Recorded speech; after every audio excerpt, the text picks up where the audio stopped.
రెడ్డిగా BJP state కమిటీని ప్రకటించింది. ఆ పార్టీ అధిష్టానం మొత్తం 8 మంది వైస్ ప్రెసిడెంట్లను ప్రకటించింది.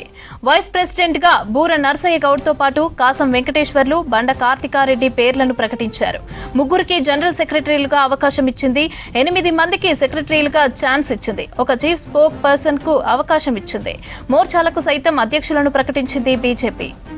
ఇదే అంశానికి సంబంధించి పూర్తి అప్డేట్స్ సత్యం అందిస్తారు. సత్యం, చెప్పండి. బీజేపీ రాష్ట్ర కమిటీ ప్రకటించినట్టుగా తెలుస్తోంది. అయితే ఆ పార్టీకి సంబంధించిన వివరాలు ఏంటి, అప్డేట్స్ ఏంటి? బీజేపీ తన రాష్ట్ర కమిటీని ప్రకటన చేసింది. బీజేపీ రాష్ట్ర అధ్యక్షుడిగా రామచంద్రరావు నియామకం తర్వాత దాదాపు ఇప్పటివరకు పార్టీ కసరత్తు చేసి పార్టీలో ఉన్న ఎవరైతే పార్టీ మొదటి నుంచి పార్టీలో ఉన్నారో, అంటే ఆర్ఎస్ఎస్ లేదా ఏవి పనిచేసి బీజేపీలో పనిచేస్తుందో వారికి ప్రయారిటీ ఇచ్చినట్టుగా ఈరోజు ఇచ్చిన కొత్త కమిటీలో కనబడుతుంది. మొత్తం 8 మంది వైస్ ప్రెసిడెంట్లు, 3 జనరల్ సెక్రటరీసు, అదేవిధంగా 8 మంది సెక్రటరీలతో పాటు ఒక 7 మోర్చాలకు అధ్యక్షులను రాష్ట్ర కమిటీ ప్రకటించింది. దాంట్లో గతంలో పార్టీలో సీనియర్గా ఉన్న భువనగిరి ఎంపీగా పనిచేసి బీజేపీలోకి వచ్చిన బూర నర్సయ్య గౌడ్ని వైస్ ప్రెసిడెంట్గా నియామకం చేసింది. ఇక మొన్నటి వరకు జనరల్ సెక్రటరీగా ఉన్న కాసం వెంకటేశ్వర్ని ఆయన వైస్ ప్రెసిడెంట్గా పార్టీ నియమించింది. ఇక బండారు శాంతికుమారు పార్టీ ట్రెజరర్గా ఉన్న శాంతికుమార్ని ఈసారి వైస్ ప్రెసిడెంట్గా పార్టీ నియమించింది. ఆయనతో పాటు కొల్లి మాధవి మొన్నటి వరకు స్పోక్స్ పర్సన్గా ఉండే ఆమెను వైస్ ప్రెసిడెంట్ సెక్రటరీగా, తర్వాత ఈసారి వైస్ ప్రెసిడెంట్గా పార్టీ నియమించింది. ఆయనతో పాటు బండారు కార్తికారెడ్డి గతంలో మేయర్గా, కాంగ్రెస్ పార్టీలో మేయర్గా పనిచేసి బీజేపీలోకి వచ్చిన మాజీ మేయర్ బండా కార్తికారెడ్డికి కూడా వైస్ ప్రెసిడెంట్గా బీజేపీ ప్రకటించింది. ఇక జనరల్ సెక్రటరీగా పార్టీలో అత్యంత కీలక పోస్టులుగా భావిస్తారు ఆ పార్టీ రాష్ట్ర కమిటీలో 3 నియమించింది. వారిలో గౌతమ్ రావు మొన్నటి వరకు సికింద్రాబాద్ జిల్లా అధ్యక్షుడిగా ఉన్న గౌతమ్ రావును జనరల్ సెక్రటరీగా నియమించింది. ఆ తర్వాత వీరేందర్ గౌడ్, దేవేందర్ గౌడ్ కుమారుడు వీరేందర్ గౌడ్ లాస్ట్ కమిటీలో స్పోక్స్ పర్సన్గా ఉంటే ఆయనని బీసీ కోటాలో జనరల్ సెక్రటరీగా నియమించింది. ఇక అశోక్ని దళిత కోటాలో జనరల్ సెక్రటరీగా పార్టీ నియమించింది. ఈ 3 పోస్టులు పార్టీ కమిటీలో చాలా కీలకము.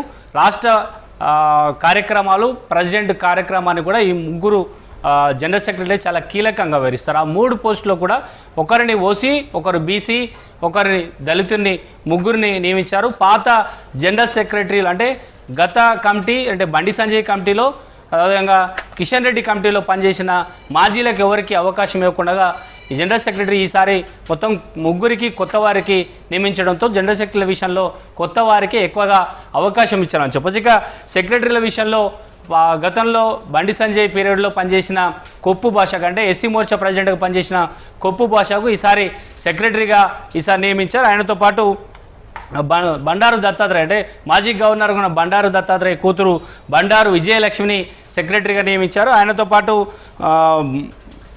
బద్దం బాలరెడ్డి కుమారుడు బద్దం మహిపాల్ రెడ్డి కూడా ఈసారి పార్టీ సెక్రటరీ పోస్టులో ఆయన నియమించారు. అంటే పార్టీలో సీనియర్లుగా ఉండి పార్టీకి సేవ చేసిన 2 కుటుంబాలకు సంబంధించి, అంటే దత్తాత్రేయ కుటుంబం సంబంధించి ఆయన కూతురు విజయలక్ష్మిని, అదేవిధంగా బద్దం బాలరెడ్డి కుమారుడు మహిపాల్ రెడ్డికి ఇద్దరికి సెక్రటరీగా నియమించారు. ఇక మోర్చాలను 7 అభ్యర్థులను, మోర్చా ప్రెసిడెంట్లను 7 ప్రకటన చేశారు. దాంట్లో మహిళా మోర్చా శిల్పారెడ్డి గత కిషన్ రెడ్డి హయాంలో కమిటీలో ఆమె పనిచేసింది. తిరిగి రామచంద్రరావు కమిటీలో కూడా ఆమెను మహిళా మోర్చా అధ్యక్షుడిగా నియమించారు. 7 మోర్చా అధ్యక్షులను ప్రకటన చేసింది. ఇక చీఫ్ స్పోక్స్ పర్సన్గా ఎన్వి సుభాష్ని గత కమిటీలో ఆయన చీఫ్ స్పోక్స్ పర్సన్గా ఉన్నాడు. ఇప్పుడు కూడా ఆయన అదే పదవికి పార్టీ కొనసాగించింది. కానీ మొత్తంగా చూస్తే 8 మంది వైస్ ప్రెసిడెంట్లో కొత్త వారికి, పాత వారికి అవకాశం ఇచ్చింది. కానీ జనరల్ సెక్రటరీ విషయానికి వస్తే పూర్తిగా 3 కొత్త వారికి అవకాశం ఇచ్చింది. ఇక సెక్రటరీలో కూడా పాత కమిటీలో ఉన్నవారి కంటే కూడా పార్టీలో ఎవరైతే లాయల్గా ఉన్నారో ఆ కుటుంబాల్లోని కొంతమందికి బీజేపీ ఈ కమిటీలో స్థానం కల్పించని చెప్పొచ్చు. కానీ ఇదంతా ఈరోజు చూసిన రాష్ట్ర కమిటీని చూస్తే పాత మార్కు చాలా క్లియర్గా కనబడుతుంది. పార్టీలో సీనియర్లు, గతంలో పార్టీ లాయల్గా ఉండి ఆర్ఎస్ఎస్, ఏవి పనిచేసి బీజేపీలోకి వచ్చిన నాయకులకే ఈసారి కొత్త కమిటీలో స్థానం దక్కిందని చెప్పొచ్చు.